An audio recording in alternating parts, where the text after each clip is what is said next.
একদিন গহ্বর জঙ্গলে এক ভয়ঙ্কর বাঘ বের আসছিল। সে জঙ্গলের সব প্রাণীকে ভয় দেখিয়ে খাবার খুঁজে নিতে চল। সবাই খুব ভয় পেয়ে গেল। তারা একসাথে খরগোশের কাছে গেল। চিন্তা করো না, আমি একটা বুদ্ধি বের করব, খরগোশ নির্ভীকভাবে বল। পরদিন বাঘের সামনে খরগোশ গিয়ে বল, মহারাজ, এই জঙ্গলে আরো একটা বাঘ এসেছে। সে বলেছে এই জঙ্গল একান্ত তার। খরগোশ শঙ্কিত হয়ে বলল, কি? আমি ছাড়া আর কেউ এই জঙ্গলে থাকতে পারে না। কোথায় সে? বাঘ রাগান্বিত কণ্ঠে বল, চলেন, আমি দেখাই।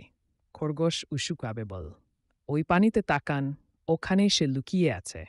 খরগোশ বলল শৃঙ্খলিত স্বরে। বাঘ পুকুরের প্রতিচ্ছবি দেখে রেগে গেল এবং পানিতে ঝুপ দিল। তুই আশা করিস, চ্যালেঞ্জ করিস? বাঘ ক্রুদ্ধ স্বরে বলে বাঘ পুকুরে ঝাঁপ দিল আর তলিয়ে গেল। সব প্রাণী খুশি হয়ে খরগোশকে বাহবা দিল।